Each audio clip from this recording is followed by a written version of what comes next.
What if the reason more women aren't soaring isn't a lack of talent, but a lack of access? Today, we are talking about what it takes to stop waiting for the door to open and how to start being the one who opens doors for others. If you are ready to build your legacy in real time, you are in the right place. Let's go.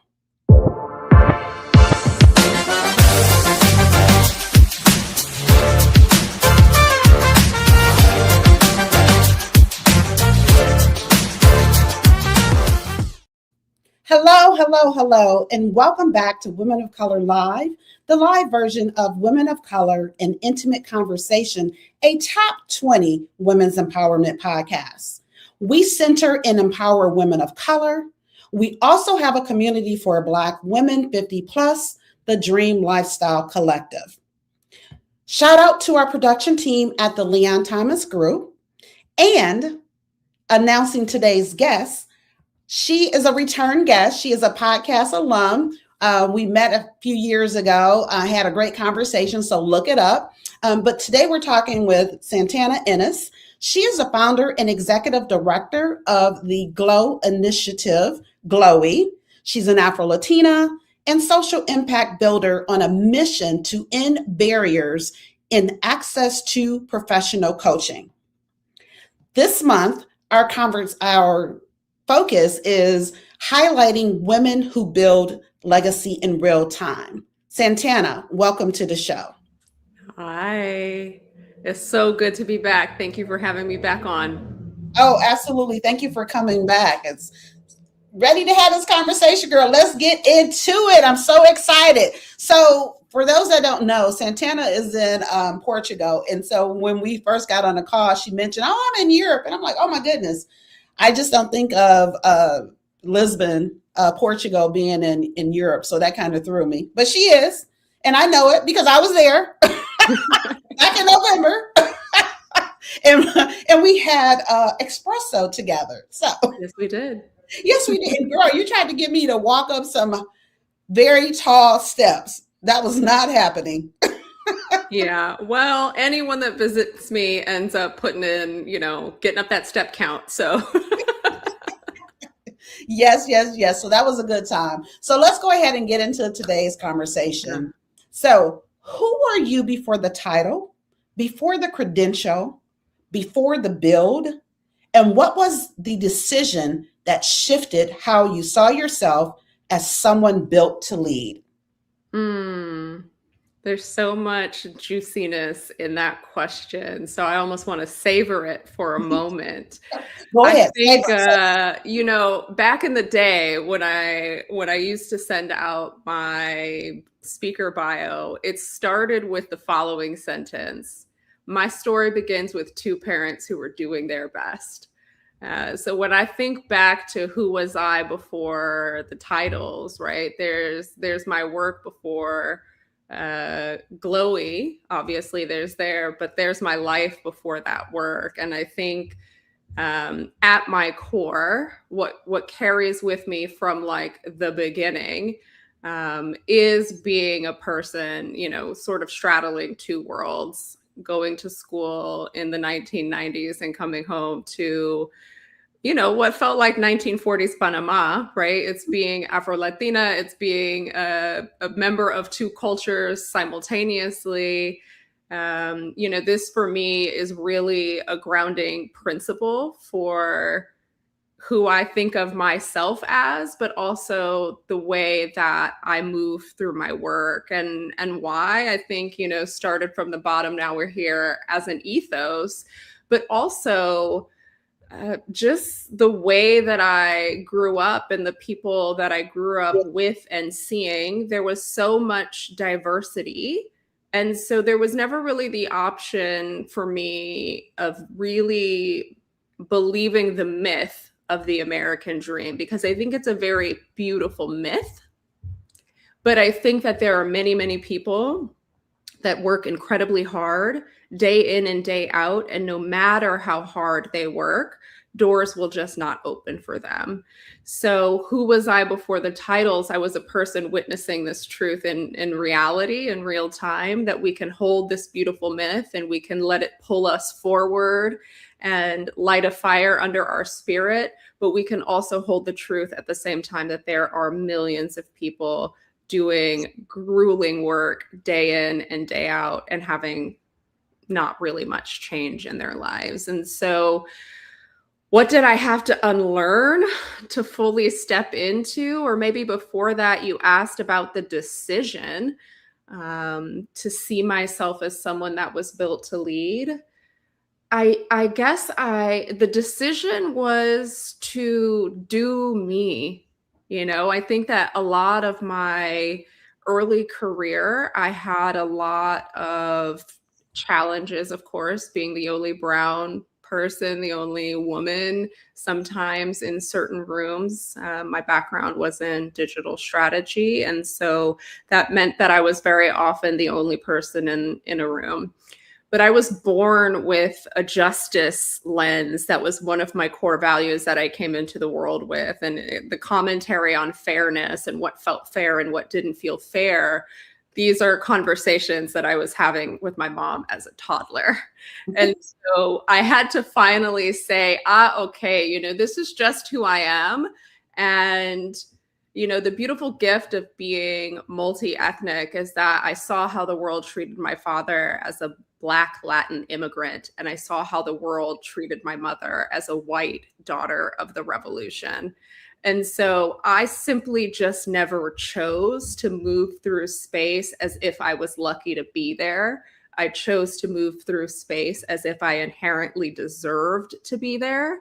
And when I met the friction of people that weren't sure what to do with that energy coming from a woman of color, I had to decide, okay, this is just going to be the path for me, for better or for worse. And so stepping into really sitting with the call to be in the work that I'm in now and to be leading this work and championing this work, I did have to unlearn, what does it mean to be a founder? Because I think that word has become so loaded. When you think of who a founder is and what a founder looks like, it's generally not this, right?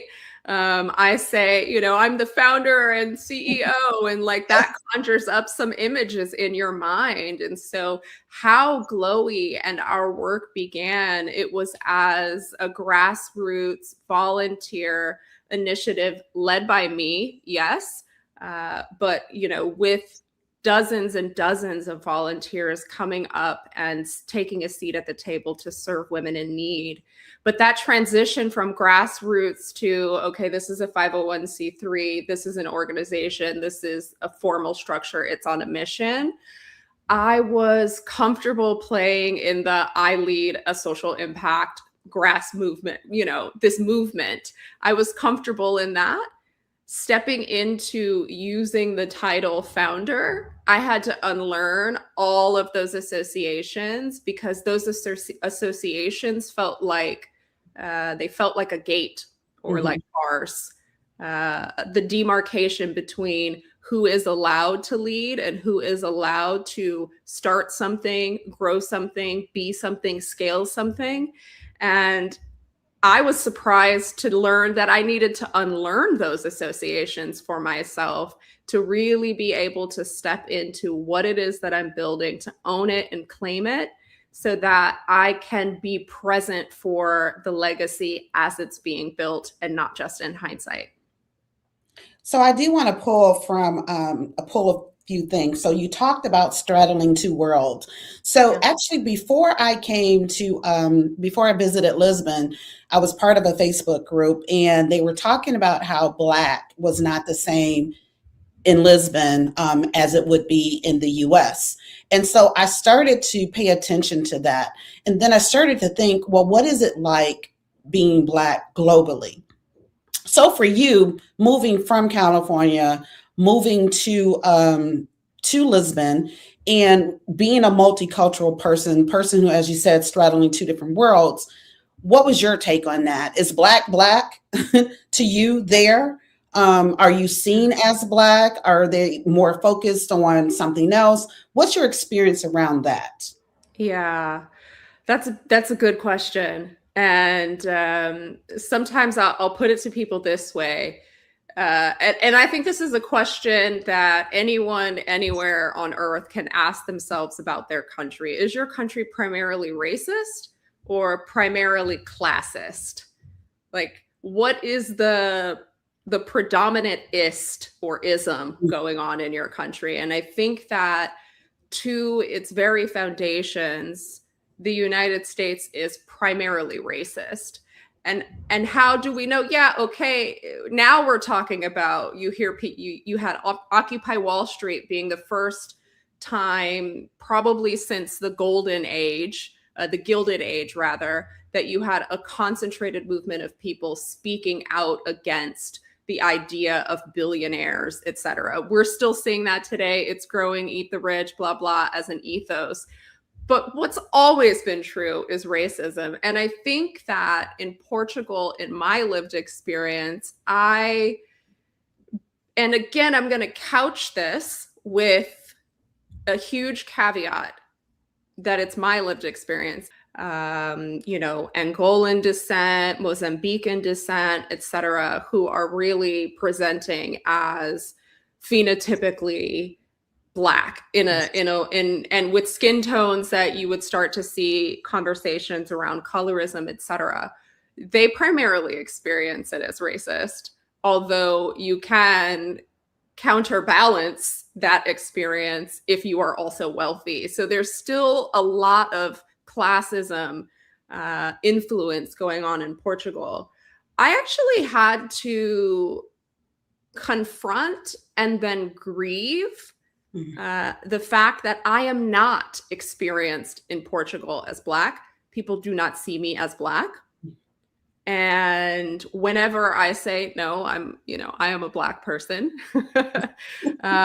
they'll say, oh, but don't worry, no one can tell.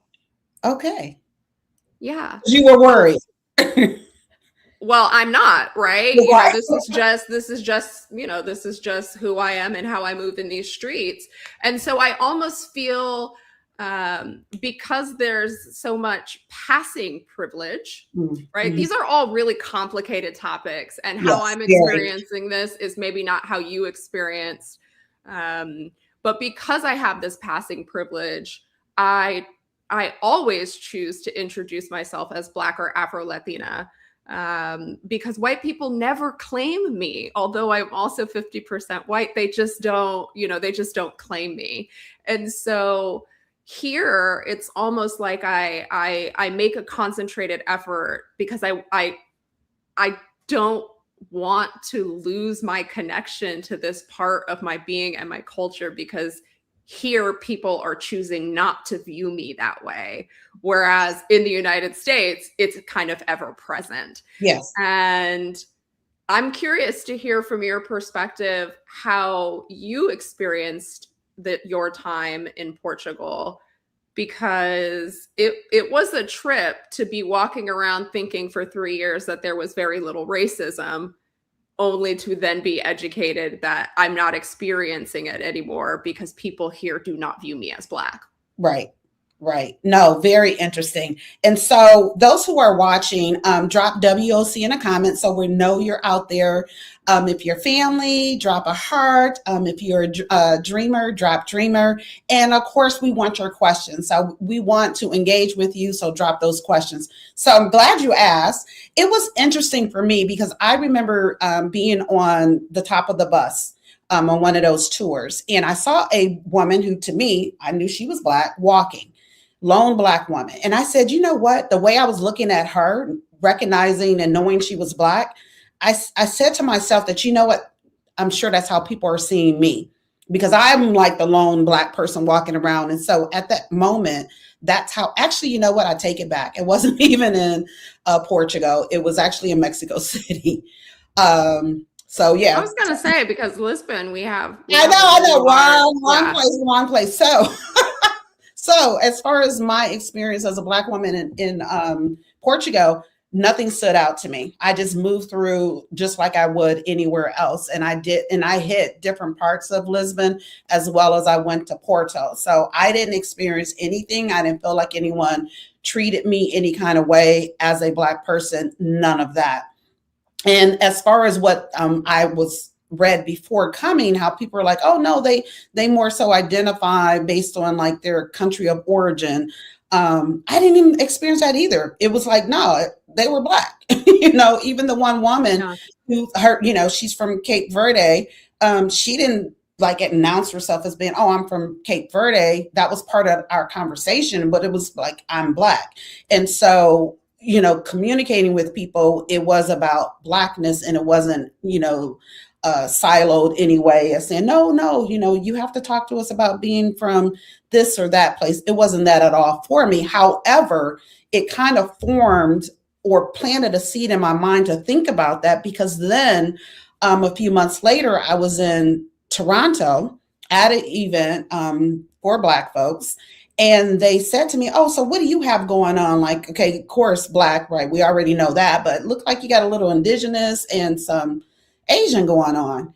And everyone there did identify based off of where they were from.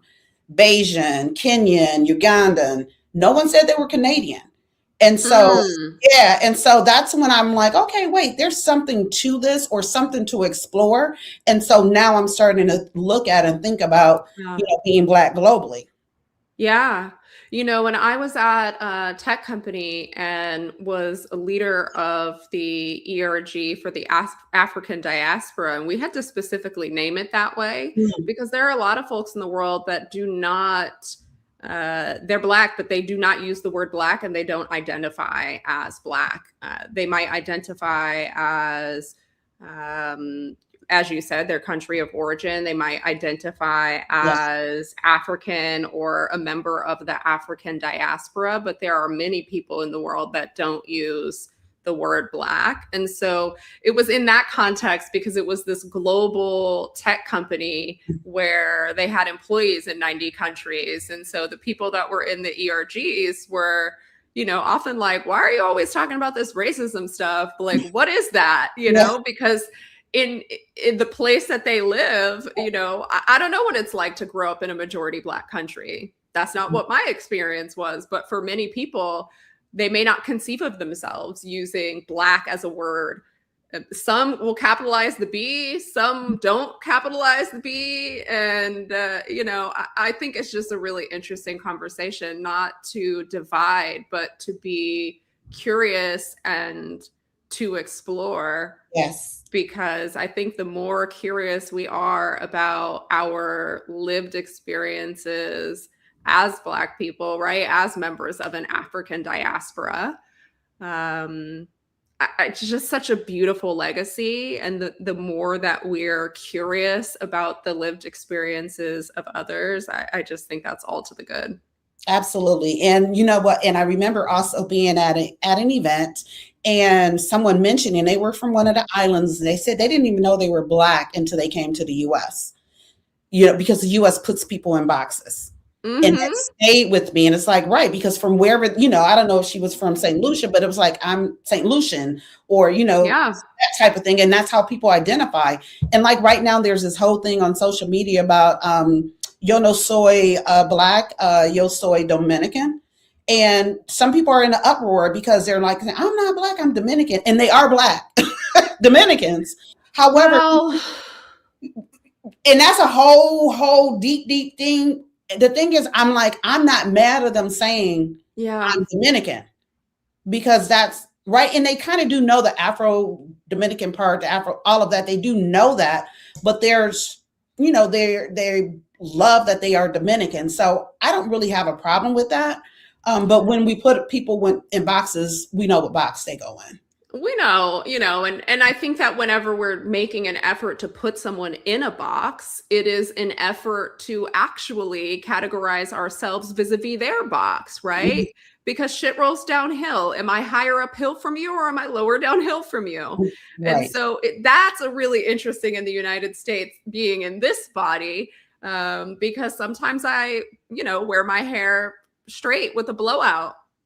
And that throws people for a loop with the what are you and the where are you from and where are your parents from? But like, Right. no, really, what about your grandparents? People get really uncomfortable when they can't clock you and put Exactly. you in the box to tell them, are they above you, to the side of you, or are they below you? And I don't think that's a uniquely American experience, but it is something that I experience really often because people just can't really put their finger on what my ethnic background is unless I name it and claim it. Right. And, and the one thing that I would just say about the no soy negro, soy dominicano thing, bless, love that journey. But what I can say from my experience having an Afro-Latin family, from Panama, people they can be racist. Mm-hmm. And it is really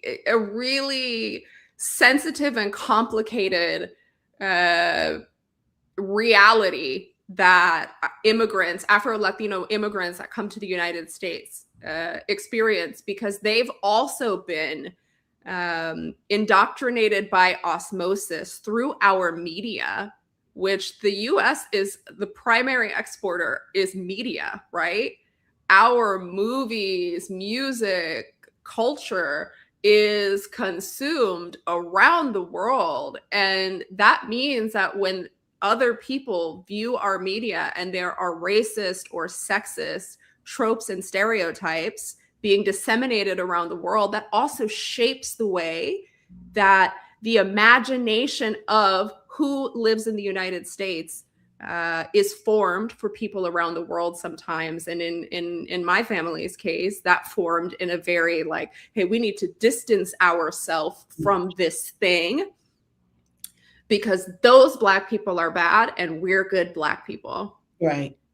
Right. And you know what? And as we continue talking, I'm reminded, or I'm remembering myself that no, actually, I probably do have a problem with it because it goes deeper than that, right? They're trying to keep them, it's the proximity to the colonizer. And that's what they're saying, like, oh no, I'm not Black. I'm this other thing here. So I guess it would be what's the intent behind you saying that? Yeah. The intent is because, you want the proximization to whiteness, then yeah, I do have a problem with that. And that's that, right? Because it's a whole deep thing for Dominicans and Asians, you know what I'm saying, which is so sad. And I at this point, I would never go to Dominica, to the DR for those reasons. But moving away from this has been rich. Yeah, this has been rich talking about this, right? Because like I said, I'm now starting to think about things globally, like, okay, how am I showing up? Or not even so much how am I showing up, but how do people who I look at, you're Black, in various countries, how do they identify? And that's something that I'm starting to explore. And I think it's a beautiful thing to explore. And that's something that really, at least in my experience, it develops through traveling and experiencing other cultures. When you stay in one place forever, and I recognize that there's privilege in saying travel, and there's, I recognize that. But if you have the ability to travel, it is so important to make the decision to, because when you don't realize the water and you're a fish, right? Mm-hmm. You just think that's life, and the ideas and the thoughts and the values and the mores. I really could not imagine before I started traveling and living abroad that there were people that viewed issues any differently and it's crazy to say. I'm thinking of me in my, really early 20s. I was like absolutely clueless. And now living and experiencing and traveling, I've been to 49 countries. It's just like you recognize that the things that you think are simply the things that you think, and that there are 8.3 billion beings on this earth that are also thinking things too. And the way that societies form their collective imagination is different in every place that you travel. And when you start operating at that level of curiosity, I think that for me, it's like expanding my capacity for compassion and empathy and curiosity from, like a square, a little like a postage stamp to, the Great Plains. Like, it's just a massive mindset shift when you recognize that people have other thoughts, values, feelings, and you can't assume that they see you the way that you see you. It's incredibly powerful if you couch it that way. Yeah, absolutely. And so, and even if, you talked about travel as a privilege, which it is, we recognize that. So there's also reading, there's, watching YouTube videos, listening to podcasts. There's different ways to immerse yourself in other cultures. But I think the message that I want to take away from this part is get out of your box, out of your square, and learn about other people. Learn and appreciate other people. And it just enhances and enriches your life. 100%. Yeah. So we've talked about, we're talking about building, we're talking about leading, we're talking about legacy. And so you share with us your background. That's how we got into that conversation. And you also talked about what you're building now through Glowy, being the activist background, what you were learning when you were 3 and 4 years old and how it has shaped who you are today. So with your experiences, right, moving from the US, moving to Europe, and all the things that we've talked about, how has any of it changed how you define legacy today? While she's thinking, don't forget to drop those questions. Yeah, drop some questions. Get in the chat, peeps. I think that before I moved abroad and started traveling, I would think of legacy as something for other people, right? Like, the word legacy kind of brought up ideas in me about like wealthy white philanthropic families, like, I don't know, the Rothschilds, and they put their name on a building and it costs millions of dollars. I went to college, I walked in a lot of rooms that had dead white people names on them. I'll be honest, right? Like, it's a lot of dead white guys with names on college campuses. And that was how I always thought of legacy. I thought of legacy as something that you only have the luxury of considering when you have a massive amount of wealth that you plan to pay forward or, leave to another generation. That's how I thought about the word. Similar as the way that I had conceived of the word founder. For me, it was sort of like, these are words for other people. Right. These aren't words for, people like me or people with my background. And so I think my conception of legacy really started to change when I started to build the Glow Initiative. For me, I've done a lot of really cool things in my life and my career, but this is probably the first time where I feel like I am building something that I might conceive of as my life's work. That's how I feel about this. And that's a really, interesting sort of a headspace to enter. And not that I have aspirations for Glowy to scale to the moon and scale for scale's sake.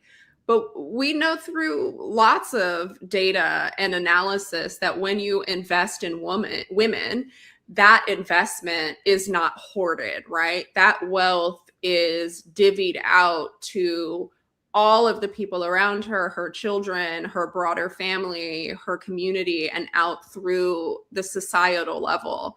And so the fact that I am alive And every time I am able to run a new cohort through and match more women with access to a type of support that can unlock something either in her present or for future generations, I am aware that it is a legacy that I build. It is living, and that this legacy that I build that lives is also contributing to just a very small, it could be a punctuation mark, but it's a punctuation mark in the legacies of many, many, many, many, many other people, women, and the impacts that they have beyond themselves. And so that sort of shifted a bit my perspective. And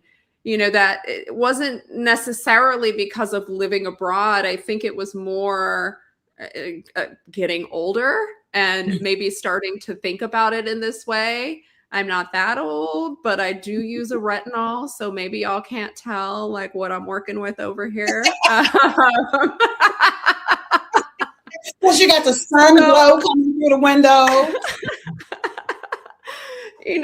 So yeah, I mean, and I think that is a mindset shift that folks can take, like, today, no matter how old you are. You can be 15 or you can be 50 or you can be 95. It's not necessarily about, oh my God, my life is flashing before my eyes. What do I want people to think about me when I'm gone? People are thinking about you right now, boo.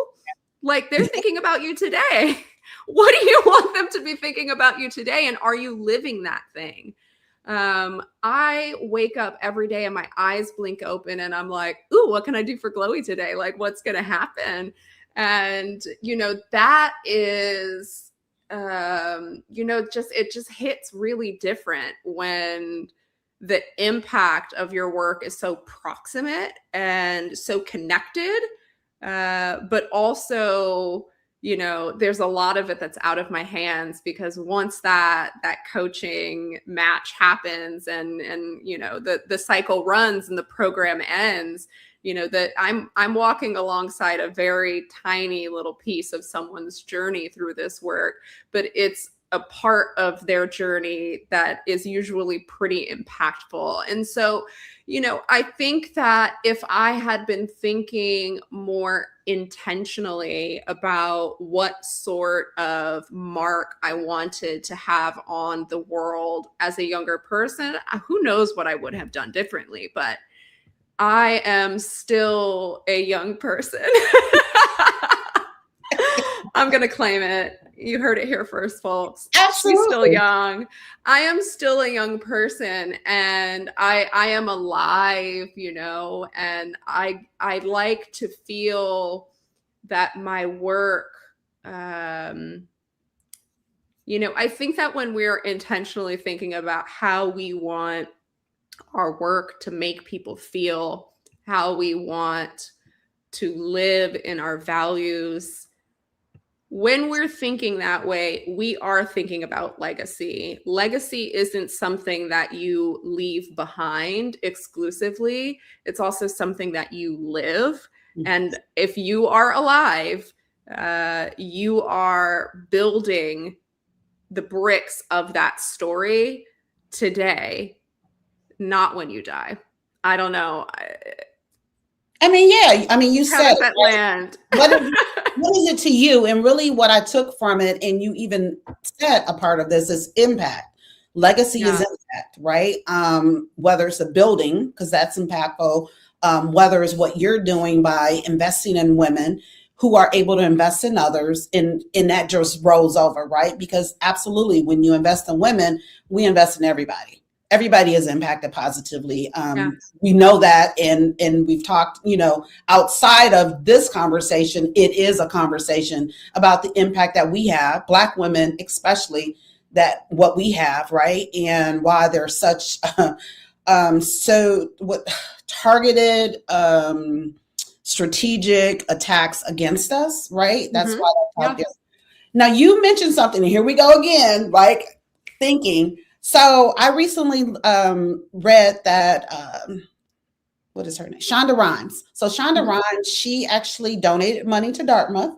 I believe that's where she went, her alma mater, money for a building. So there's going to be a building named after a Black woman, which I absolutely love, right? You just talked about the dead white men, their names on building, right? So now we have a sister who has her name on the building. Now, my first thought whenever I see things like this is, oh, it would have been nice if that was an HBCU, right? Or I would have loved it being an HBCU. However, there's power in it being a PWI, a predominantly white institution.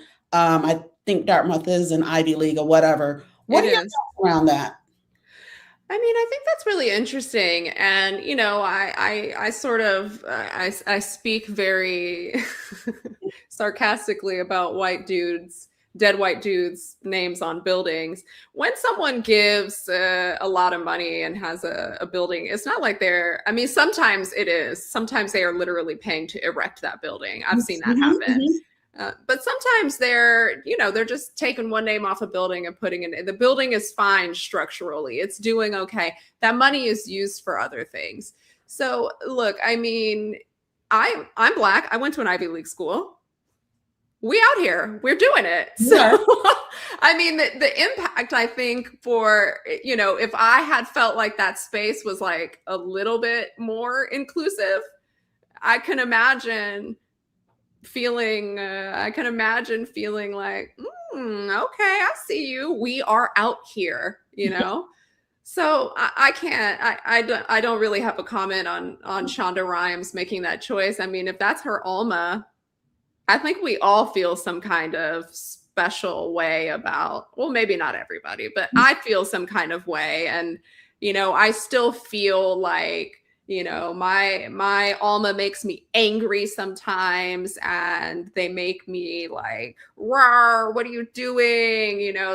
So I still feel connected to it. I feel like I'm a member of that community. I am a vested stakeholder in that. And when they're fucking up, I have a comment, I get an email. I'm like, reply, hello, Dean of Students. Let me tell you what I think about what you just said, because I think that taking up space, we have to move beyond. And I don't mean broadly, I mean me. This is like work in my life of moving beyond like, okay, they have allowed me to enter this space. Screw that. I belong everywhere I choose to be. And so if I, choose to go to this school, I belong there. And if you want to transact in some shared Delulu, which tells you that because you have a little less melanin than me, that I don't, that's your Delulu. Do that over there. So, I think that for Shonda Rhimes to want to have her name on a building, I can't foresee me ever wanting to have my name on a building. It feels a little odd to me, but I know that when people are at a certain level of wealth, that is something they concern themselves with. And for some people, this is how they conceive of legacy. And if that's how she conceives of legacy, then go off, sis. Live your best life. Put your name on a building. I don't know what they did with that money, if that endowed some kind of scholarship for, writers or creatives or Black I don't know what it did. I don't know anything on it, but, I don't think that, I guess what I want to say is I don't want to be overcritical of like, I think we can kill our darlings a lot. Sometimes in ways that we shouldn't. And then in some ways that we should, we don't in the Black, community largely in the United States. And we don't have to get into that latter category because this is a positive podcast. But I think that if we're policing how, the ones that get to the really tippy top of the American experience, and I don't want to shade Shonda. Could it have been really well used in a HBCU? I'm sure it could have been really well used in a HBCU. But, that's not where she went. So Right. I mean, And so I'm happy no, for and her. here's the deal. It's less about her and actually what I'm trying to get at, the significance of her name, a Black woman's name, being on Yeah. the building in a PWI. That's really the question about that. Less about her, I because think it's incredible. yeah, that part. I think it's incredible because I don't think there were any names of Black peoples on buildings when I was in undergrad, and it was so outside the realm of imagination that I can't even speak with great authority on it, because I literally assumed that they were all white names, usually men. And at the tail end of my collegiate experience, there was a building named, and it had a man's name and his wife's name. So it was like the blah, blah A and blah, blah B, blah, blah building, So It's very rare that there's women's names on buildings. It's very, very rare that there's a Black person's name on a building. And so can you just imagine an 18-year-old little Black girl stepping foot on Dartmouth campus for the first time, not seeing a whole bunch of people that look like her, and then looking up and seeing the Shonda Rhimes auditorium, blah, blah, blah, whatever the building is? Yes. That is incredible. Yes. Right. That type of representation, God,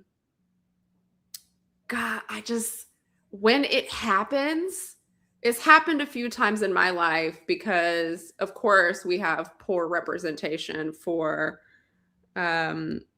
Black people broadly. I think in the United States in media, we could say, I think specifically for women. And then when we start looking at even intersections of that, it was until very, very recently that I started to see people having conversations about the experience of being biracial. There's a fly, sorry, of being biracial,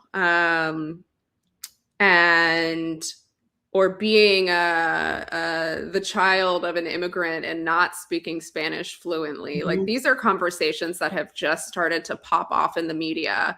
And when I see these conversations, or I see biracial women that look like me represented in the media, or Afro-Latinas, or these types of things, there's like this, it's probably where white men get all their audacity, because there's just something, it just like enters my bloodstream that's like, yes, go off. So that's what that's what her name being on that building does, right? That's what it will do for young girls, and even, boys who are entering Dartmouth and seeing that. So, and that is absolutely huge. So that part I love, and thankful that that she's done that.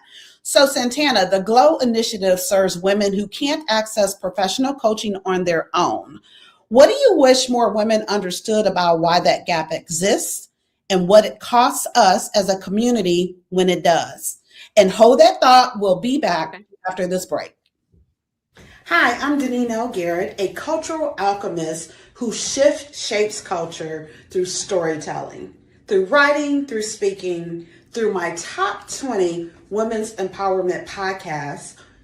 And if you're seeing this, you're watching me on Women of Color Live, the live version, the weekly live version of that podcast. I am coming to you to ask you to vote for me. I am in the running to become Entrepreneur of Impact, and it's going to take all of us to get me there. So check this out and stay tuned.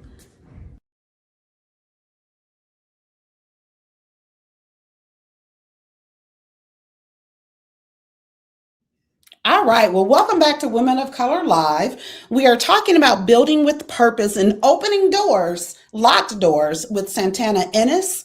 And Santana, let's get back to that question that I asked before break. Yeah.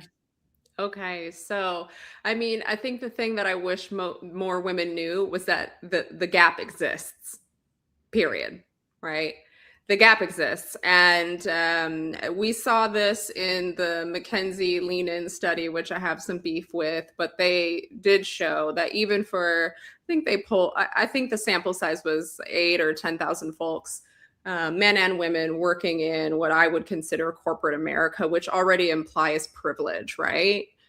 At every level of a woman's career, they do not have equitable access to coaching, sponsoring, or mentorship. So like the gap exists. If you want to dive deeper into how and why that gap exists, I think there are some things coming from the coaching industry itself. The majority of coaches do not earn enough money to live. The majority of coaches are women, right? So this sort of creates a market that's oversaturated. The prices have to go sky high for someone to be able to afford to live. And so you end up with the average cost of a coaching hour in North America being $272 an hour, according to the ICF. So when you start looking at the fact that even in corporate America, where they know the value of coaching and they provide that readily to their executive suite, C-suite, and director level and above, they provide it more often to men in those categories than they provide it to women in the same categories. And then you think about the fact that $272 an hour. If you don't work in corporate America, if you work a trade or you're a stay-at-home mom or you got your GED or, right? Just the financial barrier alone forms a gap in access. We have a wage gap for every intersection of women in the United States, getting worse. Latinas, for example, earn 60 something cents to a white man's dollar. So you have, on the one hand, you have a cost barrier, a financial barrier that's very real. You also have a structural barrier where you see inequity in access in spaces where coaching services are being provided to staff. Why does this matter? Coaching has been studied. It is effective. We know the efficacy of coaching. And when I say coaching, I'm talking about educated, ethics-based, accredited or certified professional coaching. We know that this has an efficacy. We know that it has the potential to expand your career, improve your career trajectory, your leadership, your relational capacity. It has the possibility to improve your personal development as well. And then you see coaching go into some niche specialties. So Glowy has financial coaches. Glowy has grief coaches. So we know that coaching is incredibly effective. We know that women lack access to this. This is a recipe for disaster, is it not? When we know that there is a credible modality out there that has been shown to be effective at improving your career, your financial, your personal trajectory, and then women don't have access to it. That's a problem. And it's a problem that we're not really talking about when we think about who has ready access to this proven modality. So there's a gap that exists by gender. Then there's also a gap that can exist based on other intersections that women may have. So what I want people to take away is that we're not talking about coaching as like a woo-woo, touchy-feely, spa day type of a thing. Although if you like that and that's how you work on yourself, go off, queen. I love it for you. No shade. However, we're talking about the difference between a woman being able to successfully negotiate her salary or this has the capacity to change, right? We have a lot of breadwinner moms.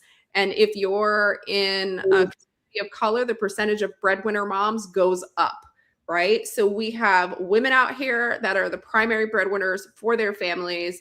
The difference between negotiating for 20, 40, 60, 100,000 more in their career trajectory, that compounds significantly over time, where a woman may be leaving more than $1 million on the table in her lifetime without support for negotiating salary or getting to the next level in her career. But Glowy also works with intersections of women that are pretty much structurally barred from lots of areas of support. So we've worked with organizations that provide support services to women who have experienced domestic violence, women who have been the victims of sex trafficking. We've worked with women who have been unhoused, the formerly incarcerated. And so if we can get access to something that the C-suite loves, right? They love coaching. They love a coach. We know they love a coach because they're paying sometimes more than $1,000 an hour to have a single coaching session. So we know that this modality is effective. When we can get this modality into the hands of the people, the women who need it most, as you said earlier, when we invest in women, that pays dividends outwards. That woman glows outward. She radiates outward as she improves her own life, her own trajectory. That goes for her kids. That goes for any community involvement that she's active in. It goes to the society level as well. So that's what I really want people to take away from this time, is that a coaching access gap exists. It's structural as well as financial. And that when we remove that barrier, the floodgates open in terms of capacity for women to succeed, to achieve, to go farther, to climb higher. So kudos to you for, creating this, building this to close that gap. But what do you want to tell the woman who's watching? What do you want her to walk away with and build, or stop waiting to start, right? So the women that you are servicing, what message do you have for them? Well, the message that I would have for any woman is, if I can build this, you can build something too. I just got really pissed off one day and decided to start because I didn't get access to a coach until I was in my, I was already up there. I'd already been VP. I had already reported to a CEO, and then I got access to a coach. So for me, it was too late to salvage that career. I was burnt out. I was over the edge, and I needed to completely change. And that's all the coach could support me in understanding, is like, hey, Queen, you're burnt out and you need to make moves here. So, if I can go through all of that and recognize, okay, even me way up here was never offered access to a professional coach in a professional setting, like, there's a problem here. And so I saw a problem. It made me angry. And I just started one day on this literal beige couch. I sometimes write about this beige couch. It's the first time I've ever had a beige couch. Usually I've gone with millennial gray. Now it's a beige couch. And from this beige couch, I started a movement that has impacted over 500 women. There have been nearly 200 coaches who have donated their time to this work. We have provided services in kind to 16 nonprofits and foundations, and we have accidentally gone global. So we've coached women on 5 continents across 17 time zones. So small beginnings, right? Small beginnings are the way everything starts. So if you're thinking about starting something, if it pisses you off, and you've been thinking about it, you should probably just start that thing. And then what do I want women to know that are out there who want coaching, have heard of coaching, they think it might help them, and they don't know where to start or where to go? Take up space, sis. You deserve this access. This access should be equitable. And there are organizations like Glowy that are out here trying to get this access to you. There's no direct Glowy competitor. We're out here on our own in this space.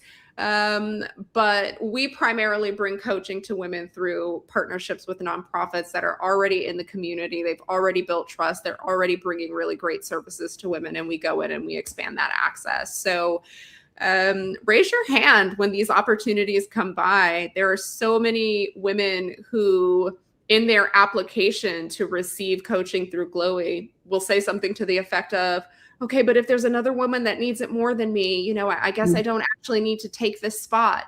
No, Queen, name it and claim it.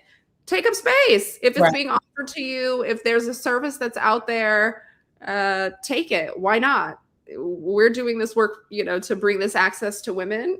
You just got to do your part and show up and do that work. So I guess it's twofold. If I can do it, you can do it. Just start. And then on the flip side of, when you're presented with an opportunity to get some support, take the opportunity to get the support. Because I can tell you there are, if we look at men, I don't think they're out here worrying about whether or not their brothers in arms are going to get that same access. This is something that I think often can show up in a way that it prevents women from reaching out and claiming the support once it's been offered. So those are two kind of thoughts that come to mind as I hear that question. Yeah. And then a third one just to throw out there, Yes. which is kind of implied, and we've seen it scrolling across. Also, you can donate, right, to help what you're doing. So that's a third option. So you don't wait for permission, you become it. And when you become it, everything rises to meet you. That's the Dream Lifestyle Standard. And if you're ready to live it, join us inside the Dream Lifestyle Collective, a community for Black women 50 and up. And we're about strategy, sisterhood, and structure. So before we wrap, what would you like to leave those who are watching or listening with? Yeah, well, Glowy is an opportunity for folks to get involved. Right now, I think there's a lot going on in the world, and I know a lot of people that I speak to feel pretty helpless, and they don't know how they can individually have an impact. Look, I'll be honest with you. It sounds a little flip when I say if I can do it, you can do it. Starting a nonprofit isn't easy. That might not be your journey, but there are so many nonprofits out there and other grassroots organizations that are rising to meet this very moment. Glowy was started in 2014 because of the moment that we're in. And so if you can look into your pocketbook, if you have $5, $10, $100, slide it to an organization that's doing good work. I would love it to come to Glowy because it means we can match even more women and even harder to reach communities with access to professional coaching. But get out there, spread those dollars around, because it's these types of organizations like Glowy that are on the ground and doing the work in these times. Thank you so much for that. So those who are watching or listening, share this with a woman who needs to be reminded that legacy is what you're building right now. Thank you to the Leon Thomas Group for producing us. And we'll be back next Thursday, actually 2 Thursdays from now, at 1 p.m. Eastern with Kaya James. So until next time, thank you, Santana Inniss. I appreciated our conversation and catching up.